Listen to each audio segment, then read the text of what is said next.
Hello, today we are going to discuss about some concepts in capital structure. And the first concept is the financial break-even point. What is this financial break-even point? It is the level of firm at which EBIT is just sufficient to cover the fixed financial charges. Fixed financial charges എന്ന് പറഞ്ഞാൽ നമുക്കറിയാം that is the interest and preference dividend. പ്രിഫറൻസ് ഡിവിഡൻറ്റും ഇൻട്രസ്റ്റും payment നടത്താൻ വേണ്ടി നമുക്ക് വേണ്ടി വരുന്ന ആ minimum earnings before interest and tax, ആ ഏർണിംഗ് ലെവലിനെയാണ് നമ്മൾ ഫിനാൻഷ്യൽ ബ്രേക്ക് ഇവൻ പോയിന്റ് എന്ന് പറയുന്നത്. ആൻഡ് ആ ലെവലിൽ at that level of EBIT എന്തായിരിക്കും? EPS will be zero, earnings per share will be zero.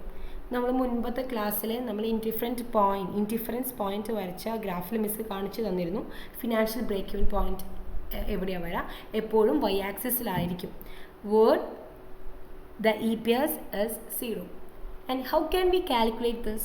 And it is also denoted by FBEP, financial break-even point equal to I plus PD divided by 1 minus T. I stands for interest, PD stands for preference dividend, and T stands for the tax rate. So FBEP equal to I plus PD divided by 1 minus T. The next topic is the capital gearing. Capital gearing means the ratio of equity share capital to fixed cost bearing capital. ഇത് തമ്മിലുള്ള ratio, equity share ക്യാപിറ്റലും fixed cost bearing ക്യാപിറ്റലും തമ്മിലുള്ള റേഷ്യോയാണ് നമ്മൾ capital gearing എന്ന് പറയുന്നത്. And fixed cost bearing capital എന്ന് പറഞ്ഞാൽ എന്തൊക്കെയാണ്? Preference capital, debentures, long term loans etcetera. And according to J. Beatty, capital gearing means the relation of ordinary shares, which means the equity shares, to preference share capital and loan capital. അതിനെയാണ് നമ്മൾ capital gearing എന്ന് വിളിക്കുന്നത്.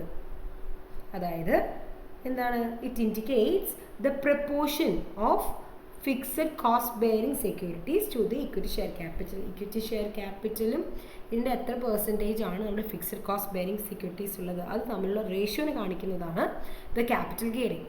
And how can we calculate this capital gearing? Capital gearing equal to fixed cost bearing funds divided by equity shareholders fund. And equity shareholders fund means it includes equity share capital plus reserves and surplus.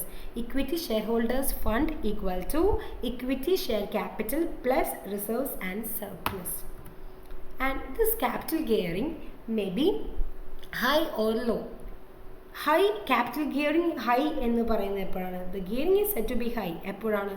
When the ratio is more than 1, it is called as high capital gearing. And when the ratio is less than 1, it is called as low capital gearing. And if it is greater than 1, which means high gearing എന്ന് പറഞ്ഞാൽ എന്താ അർത്ഥം വരുന്നത്? The fixed cost bearing capital is more than the equity capital. And when the ratio is less than 1, which means a low capital gearing means the fixed cost bearing capital is less than equity capital. Capital gearing and trade cycles. Trade cycle capital gearing effect എന്താണ്? The effect of capital gearing during the trade cycle. And the first situation ആണ് during inflation or boom period. Inflation അല്ലെങ്കിൽ boom period ആകുമ്പോൾ എപ്പോഴും company high gear പോളിസിയാണ് choose ചെയ്യുന്നത്. അതായത് high gear എന്ന് പറഞ്ഞാൽ എന്തായിരുന്നു? Fixed cost bearing capital is greater than equity share capital. Because ഒരു ഇൻഫ്ലേഷൻ പീരീഡ് അല്ലെങ്കിൽ ബൂം പീരീഡിൽ കമ്പനിക്ക് കൂടുതൽ പ്രോഫിറ്റ് ഉണ്ടായിരിക്കും, ഹയർ പ്രോഫിറ്റബിലിറ്റി ആണ്. അതുകൊണ്ട് ഫിക്സഡ് ചാർജസ് ഒക്കെ അവർക്ക് കമ്പനിക്ക് ഈസിയർ ആയിട്ട് കോമ്പൻസേറ്റ് ചെയ്യാം, ഈസിയർ ആയിട്ട് പേയ്മെൻറ്റ് നടത്താൻ പറ്റും. അതുകൊണ്ട് അവർ usually fixed cost bearing funds ആണ് കൂടുതൽ പ്രിഫർ ചെയ്യുന്നത്. ആൻഡ് മാത്രമല്ല നമുക്ക് എപ്പോഴും ഇൻട്രസ്റ്റ് നമ്മൾ കൊടുക്കേണ്ട ഫിക്സഡ് റേറ്റ് ഓഫ് ഇൻട്രസ്റ്റും ഫിക്സഡ് റേറ്റ് ഓഫ് പ്രിഫറൻസ് ഡിവിഡൻറ്റിനേക്കാളൊക്കെ വളരെയധികം റേറ്റ് ഓഫ് ഏർണിങ്സ് ആ ടൈമിൽ ഇൻഫ്ലേഷൻ പീരീഡ് അല്ലെങ്കിൽ ബൂം പീരീഡിൽ കിട്ടുന്നത് കൊണ്ട് നമുക്ക് ഈ പീരീഡിൽ ഈ ബൂം ഓർ ഇൻഫ്ലേഷൻ പീരീഡിൽ നമുക്ക് എന്ത് യൂസ് ചെയ്യാം?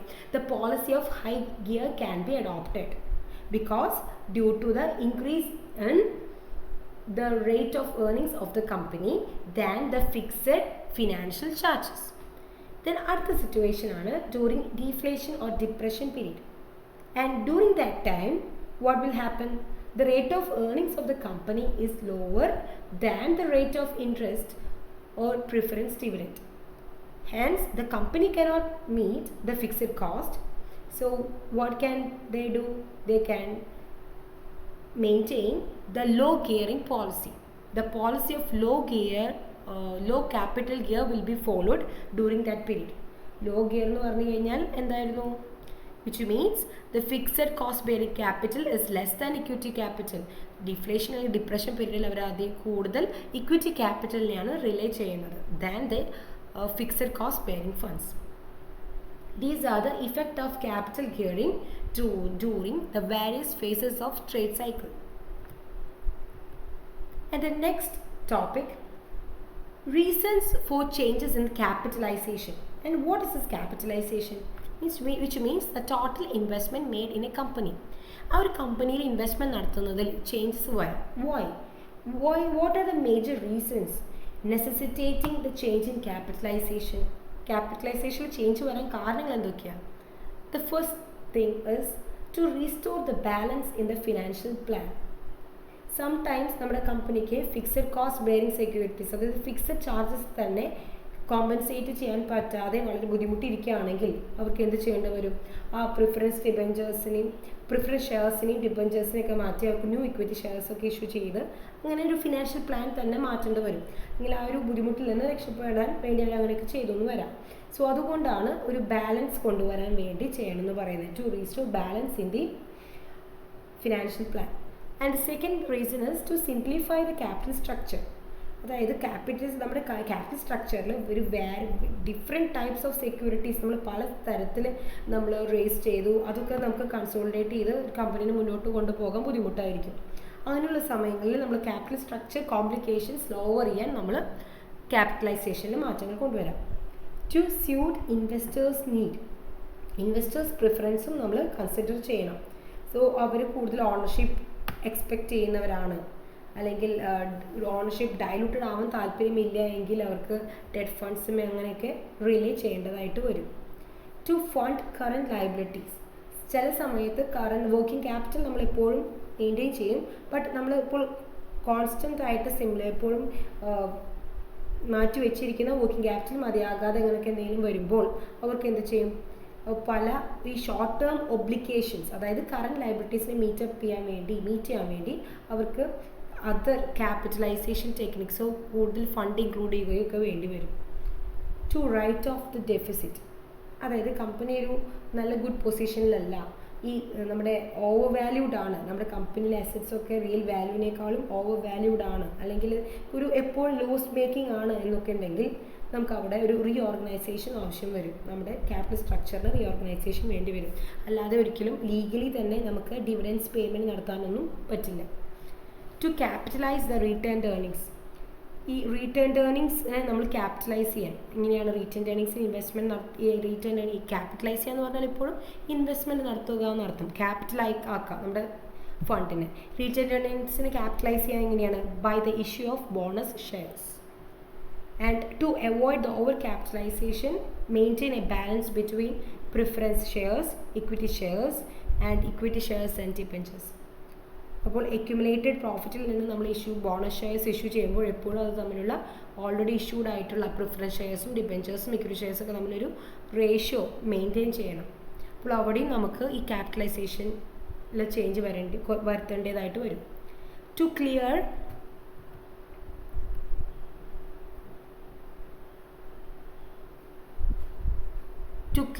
Default on fixed cost securities, അതായത് ചിലപ്പോൾ നമ്മുടെ കമ്പനിക്ക് പ്രോപ്പർ ഡിബെഞ്ചർ മേലെ ഇൻട്രസ്റ്റ് പേയ്മെൻറ്റ്സ് ഒന്നും നടത്താൻ പറ്റാതെ വരുമ്പോൾ അവർക്ക് എന്ത് ചെയ്യേണ്ടി വരും? ഈ നമ്മുടെ ലോങ് ടേം സെക്യൂരിറ്റീസ് ആയിട്ടുള്ള നമ്മുടെ പ്രിഫറൻസ് ഷെയർസോ അല്ലെങ്കിൽ ഇക്വിറ്റി ഷെയർസോ ഒക്കെ യൂസ് ചെയ്തിട്ട് അതിലൊരു ചേഞ്ചസ് വരുത്തി അവർക്ക് ഇൻക്ലൂഡ് ചെയ്യേണ്ടതായിട്ട് വരാം. ടു ഫണ്ട് അക്യുമുലേറ്റഡ് ഡിവിഡൻഡ്, കമ്പനിക്ക് എപ്പോഴും പ്രിഫറൻസ് ഡിവിഡൻറ്റ് പേയ്മെൻറ്റ് നടത്താൻ പറ്റിയിട്ടില്ല, അത് അക്യുമുലേറ്റഡ് ആയിട്ടുണ്ടെങ്കിൽ അവർക്ക് ഫർദർ ഫണ്ട്സ് കണ്ടുപിടിക്കേണ്ടതായിട്ട് വരും. And which results in a change in its capitalisation. To facilitate merger and expansion, ഈ മെർജർ ആൻഡ് എക്സ്പാൻഷൻ നടത്തുന്നതിന് വേണ്ടി they have to include a change in its capitalization. And it is generally required. എന്തിനാണ് ഇപ്പോൾ ഈ മെർജറും expansion ടൈമിൽ capitalisation change കൊണ്ടുവരുന്നത്?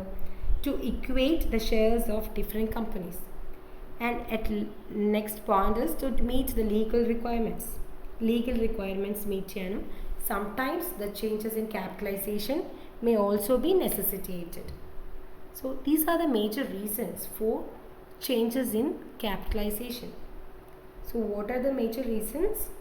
To restore the balance in the financial plan, to simplify the capital structure, to suit investors' needs, to fund current liabilities, to write off deficit, to fund accumulated dividend, to facilitate merger and expansion, to meet the legal requirements, to capitalize the retained earnings, to clear default on fixed cost securities. So thank you.